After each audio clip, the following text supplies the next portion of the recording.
All right. Let's one final check here to make sure that we are live.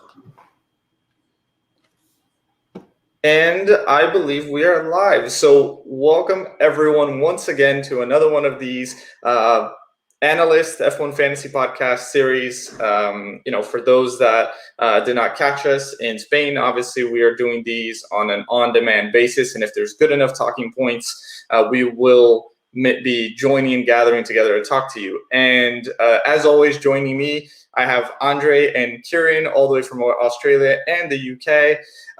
And I'm Eric, all the way from the US. So this week, there's definitely a lot to talk about, and it is mostly expanding on one primary subject. It is, we are at race 5. We have so many people eligible for streaks.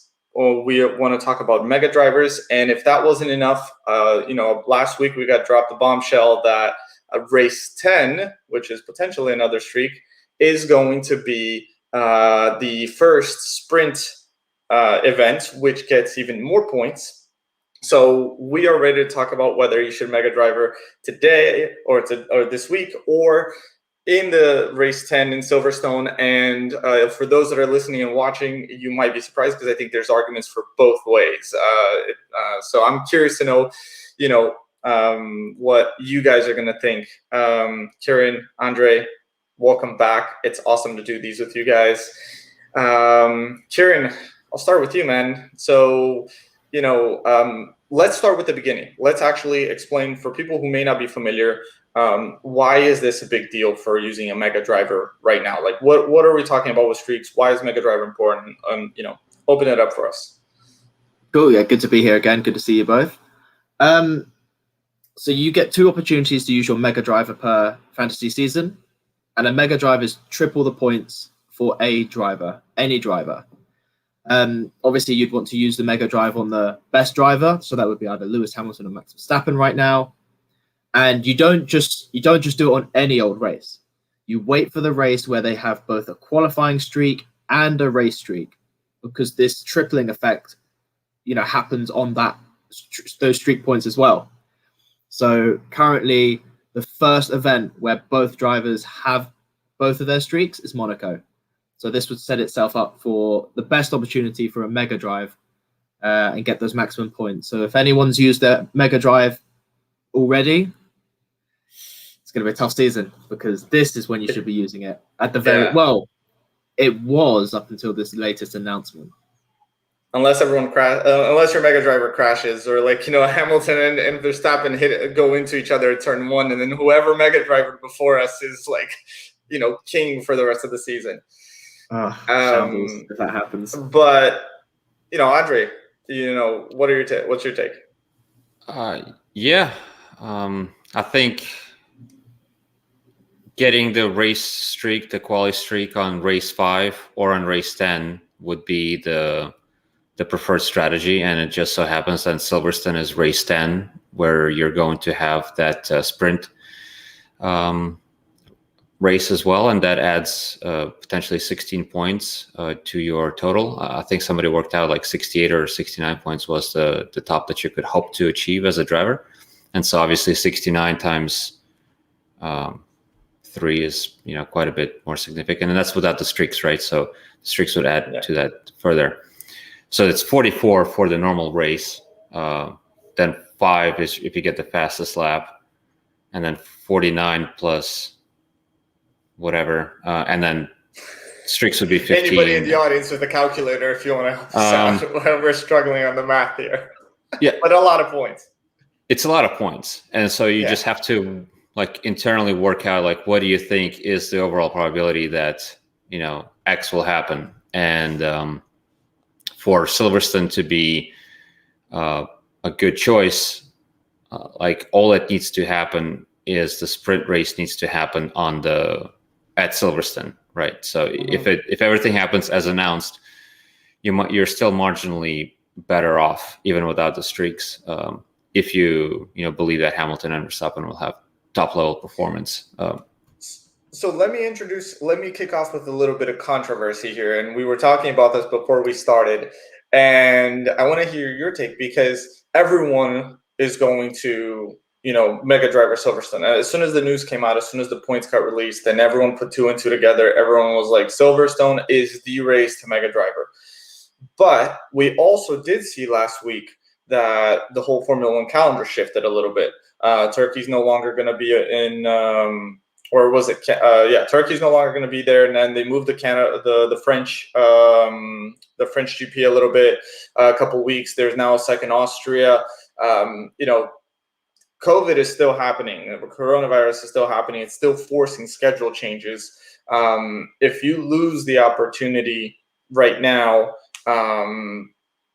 to Mega Driver in Monaco, you will have to wait until Silverstone. You not only run the risks of drivers not being eligible for streaks at race 10, God forbid something happens, mechanical failures, accidents, whatever.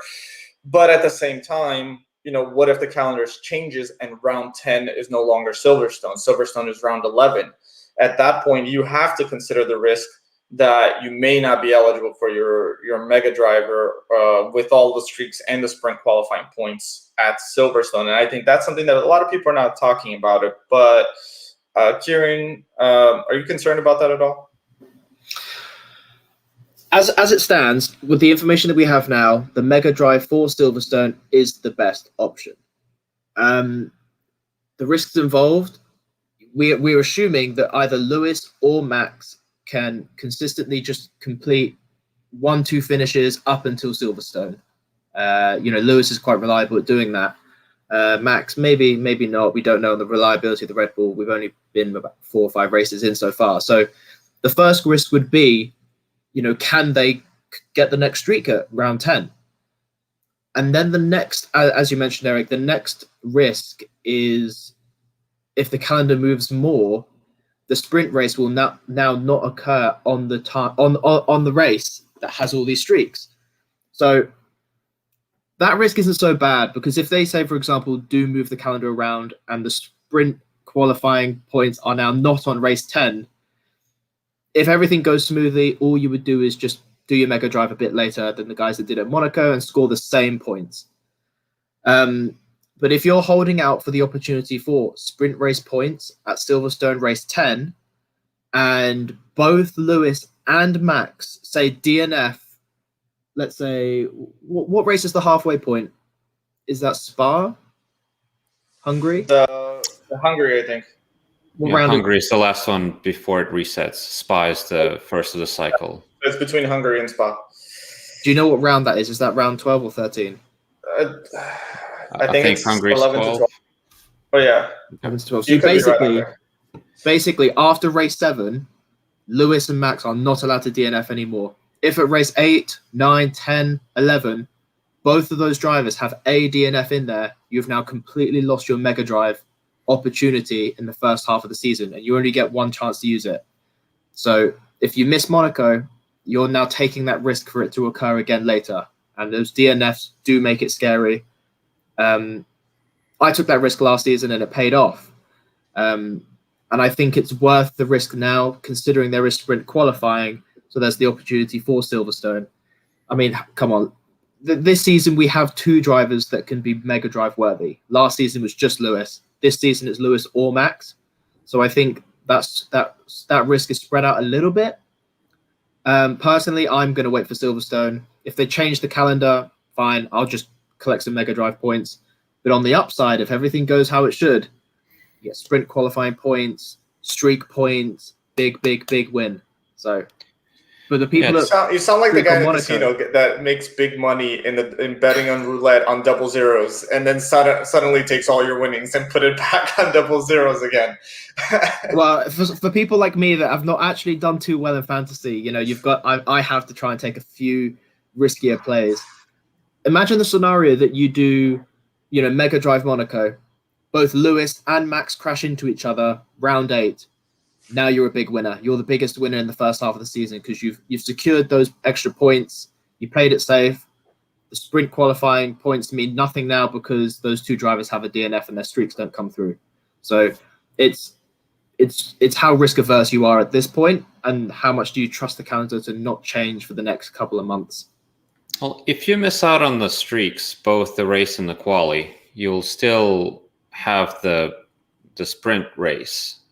If a sprint race happens and you perform well, that's 10 points plus 3 if you win, right? So that's 13 points plus fast lap 16. That's the top, like, plus whatever number of position changes that you get, like up to 5. So there's probably some shenanigans where you can, like, drop places, gain places, and then gain places again, or something like that.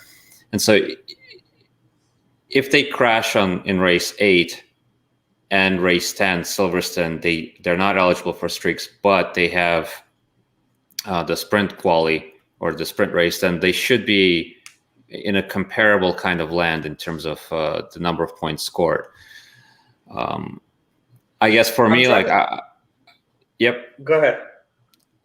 So on the Discord, there's that predictions channel where Brian puts together some, where do people think people are going to finish, who's going to DNF, and then there's a bit of a distribution of, how likely the crowd thinks that somebody is to DNF, and Hamilton might have like a very low number, like 1 to 3%, Verstappen like a little bit higher, and then like it goes all the way up to Mazepin, which is like 30-40% or something like that, if not higher. And I guess my recommendation would be figure out what that percentage of the DNF you think will occur at Monaco, at the next race, at the one after, and then like just multiply all of those successful finishes, like the probabilities, out, and then see what kind of number you end up, and that will tell you what is the probability of getting the 10 points in Silverstone and the 5 points in Silverstone. And right now, if I have the DNF rate at about 5% for both Verstappen and Hamilton on all of the next races, it's going to be about 7.3 points out of 10, but still 4.9 points out of 5, because qualification is a lot easier to get done. Yeah. And I'm sharing my screen for a second here just to kind of go over some of the easy numbers on the Monaco Grand Prix. And historically speaking, it does tend to have a pretty high circuit DNF rate. And above all, it's, obviously street circuit, it has a very high collision DNF rate, which 8% is very, very high for collision numbers. So Bubalek on the chat also mentioned something that's very interesting. It's getting feistier, right? And maybe there will be some added pressure on Red Bull, given that in the past Red Bull has been so strong in Monaco. Verstappen might be starting to get the glimpse of his title chances slipping away if Hamilton continues to deliver these drives. So, sparking a little controversy here, I guess. It's it wouldn't surprise me if there would be something. I'm praying it wouldn't, because there's a lot rolling into this, but there is Monaco does seem to be one of the interesting ones to keep an eye out for. And one comment that I actually want to talk about that you were saying, because I don't know if we can count fastest laps on your mega drivers, because we're starting to see again and again over the past years that, especially in the open races, Monaco might be one of the very few exceptions, but if the drivers can open such a massive gap to the rest of the pack where they're running so far ahead, it's very common that anyone between the second and the sixth position, really, whoever has that massive gap to the rest of the pack can pit and try to go for the fastest lap, where the person on the first position won't try to take that gamble. So maybe Monaco's a different one, especially because you can't avoid either being in traffic or like it's tough to sit down and sit that one out. And you can see that typical pit stops per driver is very, very low. I mean, almost everyone goes on a single stop. 2016, I think, was mixed conditions, so people were switching from inters to different sets of dry tires. So you were seeing a little bit more, but all of the years, all the way up until I don't know why 2021 is populating anything yet, but you have very, very low number of pit stops. So it could be a very predictable race, and we know track position is everything here. So I'm trying. I think I'm trying to sell myself if Monaco's the better bet because it's the safer and more predictable bet. Because like whatever the qualifying position is, that may be where it ends. And trying to talk myself out of the worries about collisions and everything that could happen. And again, just because someone made fun of my hat last time around, you have to also run the risk of Mazepin and blue flags and having to run into him a couple of times in the street circuit, and I'm sure a lot of front running drivers will probably be concerned about that. So, but Keiren, I guess to you then. I've heard you made points for Monaco for not running the risk. I think at the end of the day, you're still going to run the risk. You're going to roll the dice, and you're going to go for Silverstone. Yeah, absolutely. I think when you look at the COVID updates and kind of the travel restrictions, I feel confident that not a lot will change going into Silverstone. I'm confident that Hamilton and Max will finish. I mean, you've got two drivers. Like if Max experiences engine issues halfway through the first half of the season, you've got at least Lewis, to bring it home. I'm confident. I mean, Lewis basically never DNFs. It's kind of impossible for him to ever crash or blow up his car. They are getting a bit more feisty, but I doubt they would fully take each other out like a Rosberg-Lewis at Spain 2016. I think at most maybe a wing chip.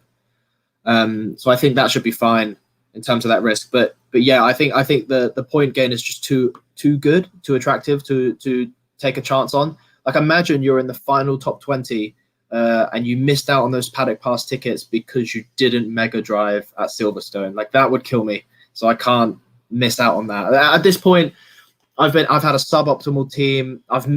Whenever I turbo Perez, Norris does well. I turbo Norris, he does bad. I just can't hit the mark. So at this point, I need to get those points back.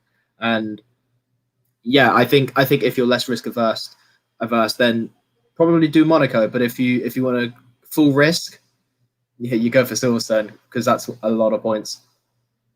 So we're in round 5, and Keiren is in Carlos Sainz's words. He's just going to send it. Full send. I have nothing left to lose now. Andre, what are you thinking? Yeah, I'm in the same position. My team 1 isn't doing as well as team 2, and since team 1 is the one that counts for the global ranking, global league, that's the one where I basically have to take the risk, and so I will go for the maximum points that could be scored. So definitely saving it up until Silverstone on team 1. On team 2, I might diversify just to kind of, get one of each and see what happens. But even then, I might do 2 teams at Silverstone. One more expansion as to the calendar, right? So we have the Silverstone that is scheduled to have the sprint race, but then because of the various cancellations, Austrian Grand Prix will have a double header, right? So it'll be Austrian followed by the Styrian Grand Prix at the same track, and there's a lot of chatter like, oh, that would be the most sensible place to try out the new format, because then you could run back-to-back weekends, one with normal format for qualifying, and the second weekend would be with the new format, and then you have an apples-to-apples comparison because the track is the same. And so that would be interesting, but in a way it makes too much sense for FIA to decide to do that. So I'm not really worried in that sense. I have a feeling that sprint race will happen as scheduled at Silverstone, and we just got, in a way, it's overly lucky, like that we have the streaks at round 10 and the sprint race at round 10. It kind of forces your hand as to like when to play the mega driver. It almost makes the game a bit boring, because it's like the one truly sensible decision to make, and I think most people that pay attention will make it. Yeah, and so let's switch gears then. And Andre, I'll stick with you on this one. We're talking all about when to mega driver, but the one interesting thing about this year that we didn't have last year is that this year we have the choice of who to mega driver. And is it a coin flip, or do you have any sort of insights into who the better mega driver would be for, and maybe even consider some budget, right? We didn't talk about budgets. We potentially would have a bigger budget by round 10. So, but bottom line, who the mega driver? Is it obvious? Not as obvious as I would like it to be. So the price changes from last year should probably leave us discouraged for more price increases to the point that you're able to, let's say, upgrade Verstappen to Hamilton. So you're not going to be able to field a drastically better team, like a 6 million better team in round 10. Like you'll probably get an extra million, maybe 1.5. So I would imagine that the layout of the race teams will be pretty similar. I do see that Hamilton is constantly like my model projects him to score about 3 to 4 points higher than Verstappen, and I think that's born out of him winning 3 races out of 4. Like yes, there are reasons, but Max keeps making mistakes, so it is what it is in some way. So 3 to 4 points, it's not that much. Times 3, that's like 10 points. I don't know. Like, could you make 10 points somewhere else on moving from one driver to the next? It really requires. It requires maybe not one driver to the next, but what about the team? Move one team to the other, because to run a Hamilton and a Verstappen on your team, if you're going to try to take advantage of both streaks, you switch. If you get Verstappen only and a Red Bull, for example, you could probably make up the difference in the points just on the team alone. You're speaking about having Verstappen and Hamilton both on the team and then having like a crappy constructor? Yeah, I was running that consideration. Actually, should we even talk about it? Should it be a consideration? Because I ran numbers on that too, and I'm interested in hearing what you have to say, Andre. Well, I posted my simulation results in Discord, and I get something like 357 for a Red Bull-based team and 340-ish, 342, 343 for either Haas or Williams. So to me, that makes all the sense in the world to just stick with Red Bull, and I can have a reliable constructor and no subs required to get out of a terrible constructor that will only work for one race because there's that happenstance of 2 good drivers being on a streak. So I wouldn't consider it. It just it's not for me. Yeah, no, that's perfectly fine. Keiren, anything you want to add to that one? You're on mute, buddy. I was on mute. We made it 5 episodes. We made it 5 full episodes without that happening. Shambles, boys. I mean, I'm just looking at my website and comparing Max and Lewis. I think it's still always worth running the Red Bull constructor, but Max versus Lewis, it gets to a certain point where, as Andre said, like, Max keeps making mistakes, or Red Bull pit will making mistakes, and it gets to a certain point where Lewis just keeps winning, and that's the fact. He's going to be scoring more points, and that's the fact. And there might be an opportunity. You might have to sacrifice Max for Lewis and drop another driver down to a lower budget, because there are, for example, Kimi and Mick Schumacher score about similar points. The price difference is like 4 million, so you just have to. If you're going to load up a Lewis, start looking for ways where you can drop a driver to a lower budget who scores within a couple of points of that driver. Because even now I'm considering Lewis. What's also happened is from the start of the season, it was very obvious to pick Max. But now Max's price has increased while Lewis's has decreased. It only makes that swap more attractive as time goes on.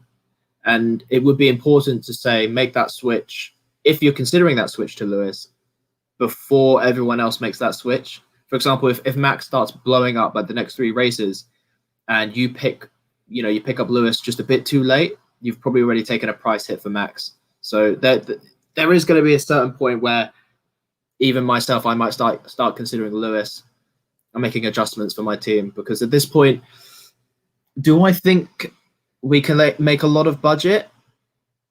I don't know. There's been certain P&Ds on drivers like Ocon and Alpine, and Alpine wasn't successful, whereas Ocon is naturally, I don't know what's going on with this guy. It's like a dead cat bounce. He just goes all the way down and just came all the way back up because he's actually driving well, and the market allowed for that to happen. It was, he is driving well, and I've been reading articles I've been sending on the Discord, and Ocon, even at his price, his points per million is a good value, even with his increased price. So at certain points I would start considering Lewis as my main best driver. So let's talk a little bit about prices. And Andre, I'm going to give this one back to you. A couple of episodes ago, I think we were talking about, how often are prices changing, and we're making the whole argument that the mass majority of price changes happen at the beginning of a season, and then it really dies out. And I think between rounds 4 and 5, very little has happened. I mean, Ocon is probably the only one that made some decent movement, and then you had a 0.1 here and there, more price drops and price increases, if but my memory serves me correct. Andre, anything that you're seeing, or have you invested any time? Have you looked into this at all? Like, do you see that this may change? What are your thoughts on prices in general? Like, can we still build a decent budget if we're starting now? Should we still stay focused on budget for those who are? What are your thoughts on that? I'm not so much focused on budget anymore. I think it was important to get the first team right, to kind of like ride out all of the initial waves. If you were lucky enough to pick all of the assets that were going up, good. Like I keep bringing up my first team versus my second team. On my second team, I didn't play the wild card, and it has a higher budget now because I don't know, just with the wild card, I kind of forced myself into a particular team for round 2, and kind of screwed myself there. But it is what it is. I'm not sure how much more money you'll be able to make, and it's not so much about having a higher number, but like jumping a tier in terms of one driver versus another driver. Like if you can improve Ricciardo to a Perez, right? If you somehow have Ricciardo, that's a 2 million price increase, right? Like where are you going to get that? You'll need to. You mentioned like a couple of 0.1s, right? And with the 3 subs, like you have to basically already have the driver that's going up that you don't want to race, but they're also going up probably for a good reason, because other people want to race them. And then the question is like, well, what makes you so clairvoyant that you don't want them to be on your team? So usually the guys that are going up are the ones that you want anyway. So I'm not sure how much price changes beyond normal inflation we will see. What I've been noticing at the moment through a lot of the price updates is that a lot of the drivers that are going up are pretty much the drivers you want to run in your team. It's almost like the meta is just completely formed, stuck in the mud, and like unless Gasly starts winning races, there's nothing drastic that will change. And as Andre said, like these 0.1s that you're going to receive are on teams that you already want to run. And why would you? I mean, Ricciardo might pick it up second half of the season. Esteban might start crushing it, but he's also already gone up in price. So the best drivers that you want to pick for fantasy are going up for a reason. And if you're not already on it, you're kind of making it hard for yourself. And when everyone runs the same team, why would you want anything else if that's not the best team, unless you luck into something? So the game starts to get difficult where budget really isn't the priority anymore, because as Andre said again, to go up that next tier of an absolute killing of a team, you're going to need like 20 price updates. And that's a lot. And you've got to catch them all with your maximum 3 subs, as well as run good teams. It's very, very hard to try and even attempt that. And it comes down to, as Andre was saying, the switch that you're going to make, because there's almost like, it feels like 3 categories of drivers that are very close to each other in points. You have your 10 million and below drivers that are often kind of like scoring the same amount of points, your 10 to 15 points per race. And then you have your, mid to high teams that are scoring a little bit more points, which are your Ricardos. I even throw Norris in there, like the guys that are like on that, the Leclercs and those guys that are scoring more points that we probably would have expected. And then you have, your Verstappen and Hamilton there, and you have these three categories. So I think budget-wise, if you can justify to make the jump, then you have something in your hands. And I've seen someone make a comment here on the chat, and it is something that I'm currently struggling on myself, because everything you guys just said just consolidates on the fact that I am 0.1 million away from being able to run in Monaco Verstappen, Leclerc, Norris, Ricardo, Schumacher, and Red Bull. And out of everyone that I just listed, Schumacher is the only one that is not on a streak. So, but for me to be able to capitalize on that extra 0.1, I need one of the drivers that is not on that list to go up 0.1 for me to make that 0.1. And right now, the only possible option is Ferrari. So if Ferrari manages to go up 0.1 before the lock in Monaco, I would have the ability to run that team at 105.6 or 0.7. I can't remember what it was now, but Samuel's saying that's the dream team. That's the dream team, Samuel, so long as they finish. Are you asking for a Ferrari P&D? Is that what you're asking for? I think that's happening regardless, but if everyone watching wants to jump on Ferrari just to help my own charity out, I will give you a shout out from the Paddock Pass if I make it at the end of the year. And because we've got 88 people watching now, hi to all 88 people. It's crazy to imagine 88 people in the room. But if anyone here is a real fan of Eric, love Eric, you want to support Eric, get him that 0.1. You guys bring way better insights than I do. So I'm not sure I'm the one that's driving it, but I'm definitely thankful for everyone that's joining in and listening. So, Andre, you're a Ferrari fan. Anything that you can do to raise the price a little bit there, just like, to figure out what we can do there. Yeah, I'm useless on that front. But one more, I guess, consideration into prices. Like I brought up this concept of how big is the market for a particular driver, and the market for Hamilton is kind of small, right? He is owned by something like 12%, maybe 11%, but then he is the most expensive asset, the most expensive driver. And so if you don't have him, then you're likely at the max budget, whatever it is.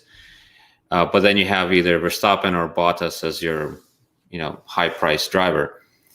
And so the question is, like, how many subs do you have to make, and what kind of concessions do you have to make in order to bring Hamilton in? And so bringing Hamilton in will be more difficult. So that crossover point that Keiren was talking about, even though it might be a reasonable thing to do, I think there will be some friction in the system, because people will realize that they will have to, spend 2 subs out of their 3 to restructure that team around. And so if that's the only kind of change that they make, they could, swap out 3 and, bring in different 3, and one of them happens to be Hamilton. I think that's more difficult than, let's say, going from Hamilton to Verstappen. It's interesting because when do you switch over to Hamilton is an interesting question, because it's still very difficult, at least in my eyes, to be able to make that switch. I mean, you have to consider quite a lot of things, because the points per million is still just not there yet, and the fact that having Verstappen opens up the door to have a lot more versatility in your teams. It does seem like we're all getting stuck on the same teams, because I've seen a couple of people mention that already. Like I am hard pressed to see a team that doesn't include Verstappen, Leclerc, and Norris. And Schumacher, or like maybe some Russell there, but it does feel like the game is kind of coming to like everyone's just kind of converging. And it's odd because unless some drivers really start changing their driving performance and start putting in some unpredictable drives or like some better performances, then we might get stuck on that. I mean, do you guys think otherwise? Like, do you guys think we're all going to be stuck on the same teams at some point, or like we're all going to go to the paddock pass with the same amount of points? Like everyone's just going to tie because we're all going to run the same teams, or what's going on here? I mean, you're right. It's hard to get off Max Verstappen. Leclerc is just doing too well and bringing in plenty of points. And Lando Norris, so far, has done really well, except for that one race. I mean, Perez, there was a lot of hype around Perez, and we were even considering Perez going over 20 mil. And it's so funny to think back because that guy just completely bottled it. Couple of drivers that could really perform well going forward. Esteban Ocon, and I'm not just saying that because of the party and the love we have for him in our Discord. I think there is a lot of confidence and belief in this guy over the last couple of races and his new team around him that he could actually start to perform really well. I've got a good feeling about Carlos Sainz. I just feel like he's not there just yet, but I think he has so much more to give. And the same for Daniel Ricciardo. I think he shows those glimmers of that good qualifying. If something goes wrong, or I just think those are the three drivers that could improve and bring something more to the table later on. But better than better than Leclerc, better than Norris. It's difficult. I mean, Ferrari would have to bring a crap update. Norris would have to start bottling it with no confidence for these other drivers to look much better as picks.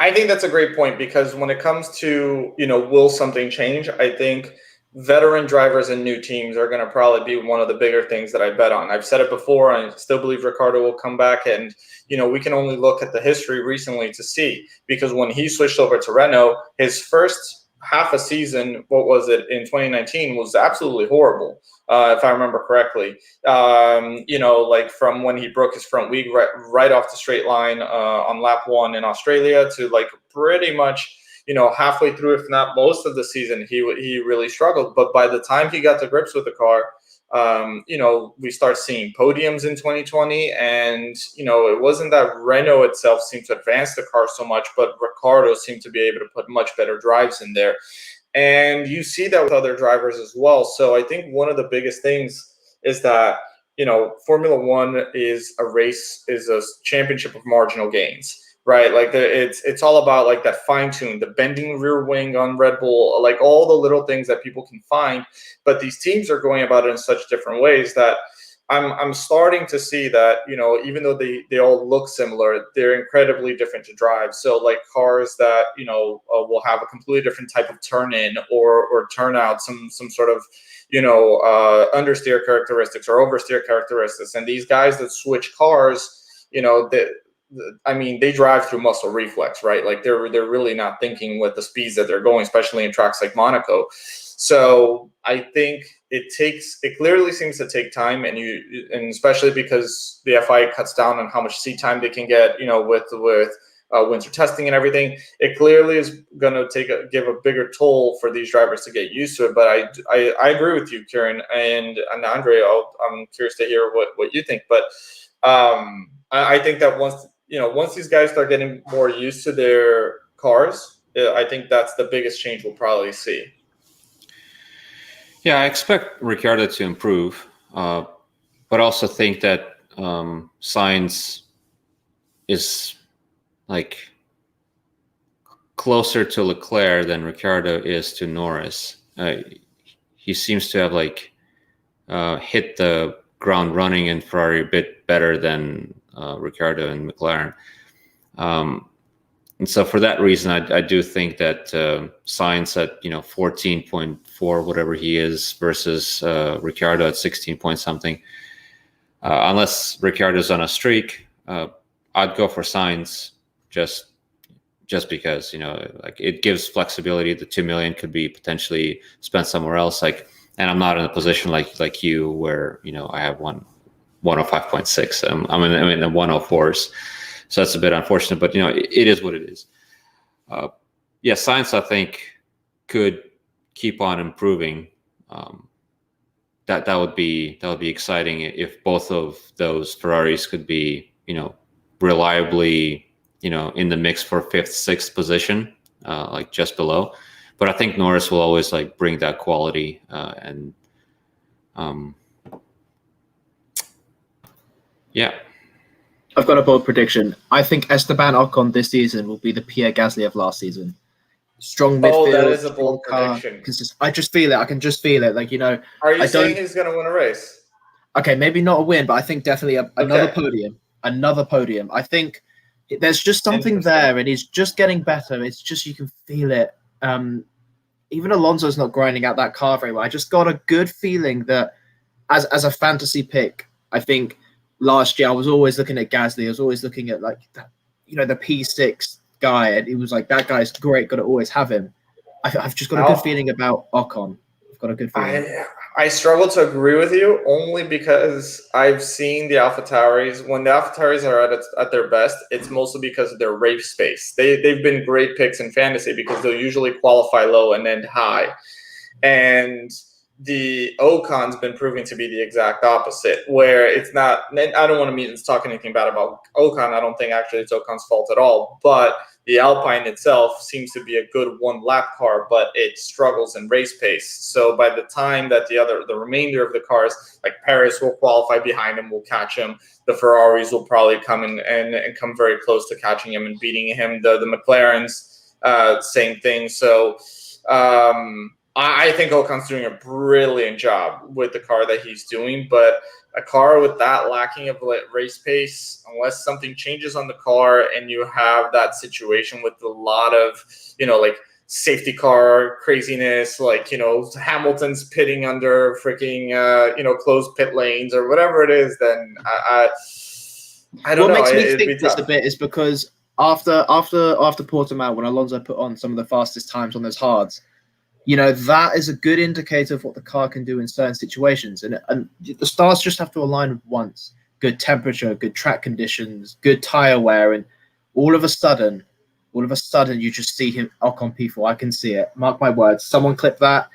I'll hold to it. End of the season, you can hold me to it. I've got a good feeling about Ocon delivering just a one-off great performance that's good. That's all really right. good.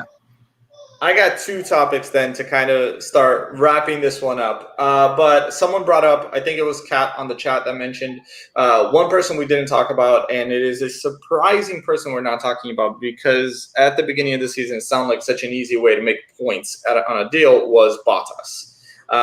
At the beginning of the season, you could easily run teams where you had Bottas, Verstappen, Red Bull, and be able to put in,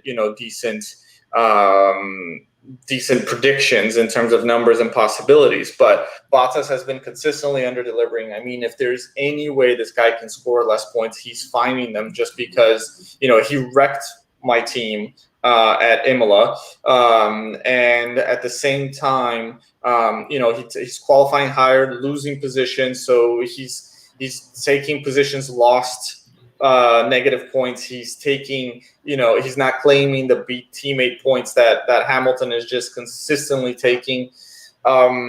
Is there any hope for Bottas? And is Monaco something, if someone has a wild card, should they consider Bottas? Because again, if you qualify high, you tend to stay high. First priority for whoever's in the lead for pit stop strategies. Is either one of you here looking at Bottas and saying, maybe?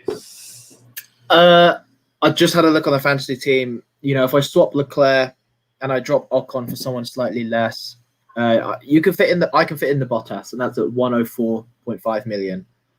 Bottas only has a qualifying streak, no race streak, whereas Leclerc has both, so he will have a 10-point delta over Bottas in terms of streaks. And will Leclerc, even if Leclerc finishes 4th, he'll probably score equal points to Bottas. So,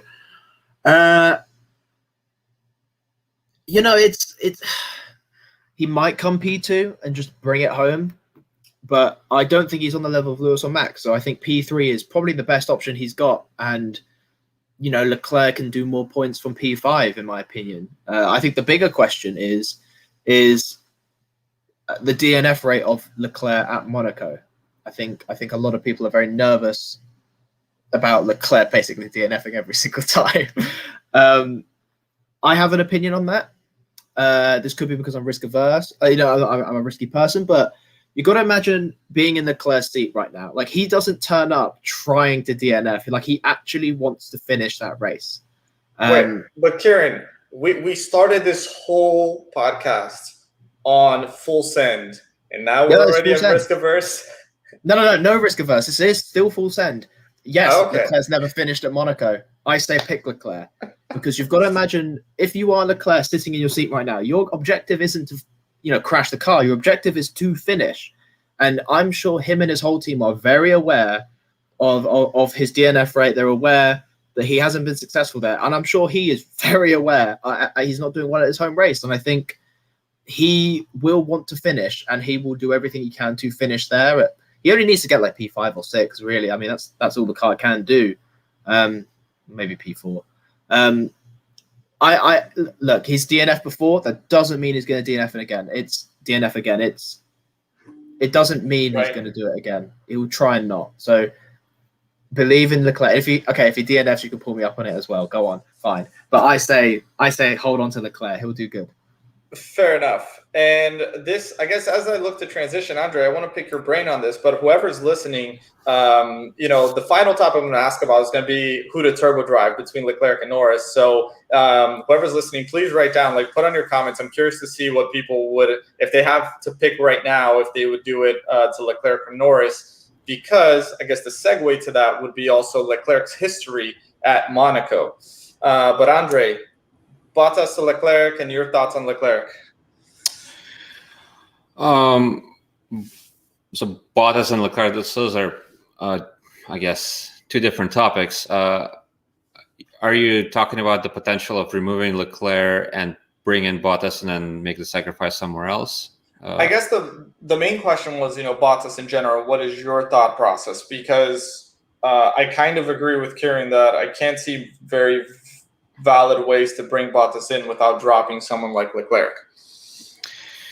Yeah, it's either that or you can change your constructor from Red Bull to Ferrari, and then that opens up some room. 104.5, there is a team or close to that price where you can get Bottas, Verstappen, Norris, Leclerc, Mick Schumacher, sorry, I do that all the time, and then Ferrari.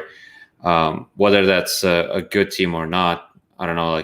I'm projecting it to be 10 points less than a Red Bull-based team. So, but one of those things about Formula One is that anything can happen, right? And so, if Bottas ends up winning the race, you're, the greatest oracle there is. But it's what are you most proud of? Are you proud of looking into an unlikely outcome and throwing the coin enough times to get to the team that you were after, or are you more proud of understanding the probability space and picking the the vector that traverses all possible teams through a whole season? And so I like the latter approach a bit more. I'd have more self-respect from finishing last while taking that approach. At least I'm trying to do something worthwhile with my life. So what Andre is saying is, if you pick Bottas, you've got no self-respect. You're a good person. You're just not a nice guy in general. That's not exactly what I'm saying. That there might be a price point in the future, at 107, where there's just a great plateau, a great ocean of unavailable drivers. And Bottas is all right, you'll make that one last upgrade from Perez to Bottas. That could be cool. But yeah, I'll definitely either turbo Leclerc or Norris. That's the biggest debate, and I think that will come down to FP1, FP2, FP3. Right. But coming down to it right now, I'll ask you the guys that I've asked on the chat, and I hope you haven't looked at the chat already, but if you had to pick a turbo driver right now, no spreading between the risk between the teams and one Norris and one Leclerc, but if you had to make a decision between one and the other, who do you turbo drive? I'd pick Leclerc because like when it's a 50-50, I want to pick somebody who I want to root for many reasons. And, Leclerc at home is, I want him to do well, right? I want him to do well in his home Grand Prix. I want Norris to do well in Silverstone. So, turbo Leclerc in Monaco, turbo Norris and in Silverstone, all other things being equal, but, whatever. It took 50 minutes, but we got it. Andre, Mr. Numbers, Mr. Vectors and statistical plots and everything, is admitting that he goes on emotion if it's too close to call. Yeah. I wanna enjoy the race, with the beer in my hand. Do you know what? It's hard to enjoy races with fantasy. I'm not going to lie. I'm having a stressful time all the time.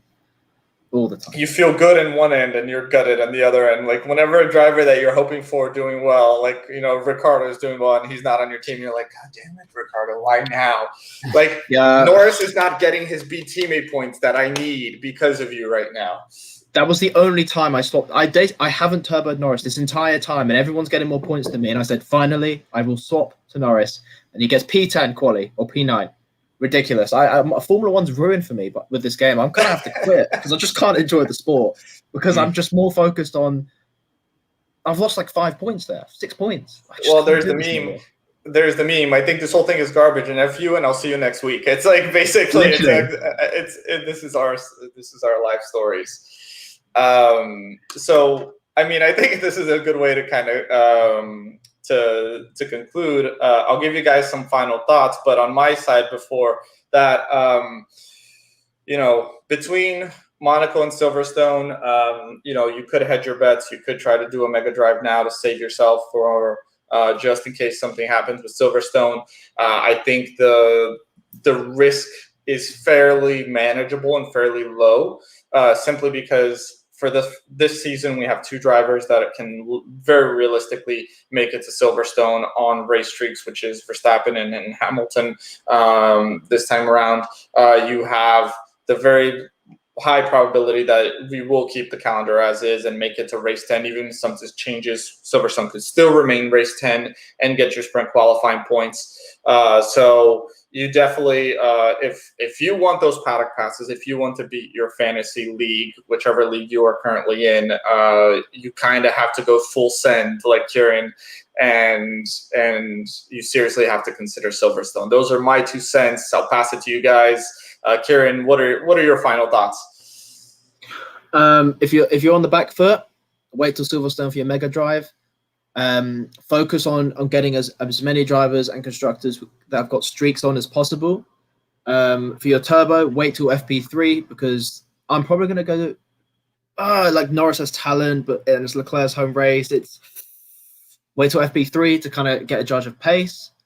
Final thoughts. We've got a new. This is more of a self plug at this point, but on the sentiment tracker, we're now going to be adding a day, 20 days.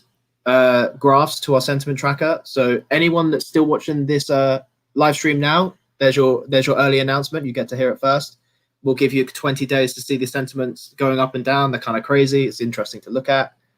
McLaren Golf merch is sold out, but it might not be. Announcement coming soon, possibly. And yeah, let's try and enjoy Monaco. But if Mazepin crashes into Lewis, you probably won't hear from me for a couple of days. I just won't be here. I just don't want to be here.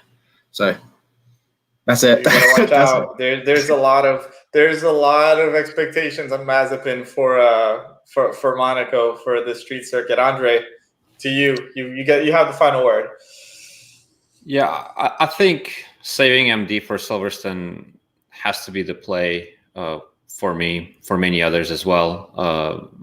I think the sprint race and the streaks, they are comparable in terms of like the number of points scored, and so that's 2 potential additions that you can mega, and then you have 2 drivers. So there's a lot of fallbacks if something goes wrong, and the payoff that could happen if everything lines up is like, yeah, if it doesn't work out, whatever. Like you'll have other opportunities to score those extra 15 to 16 points times 3.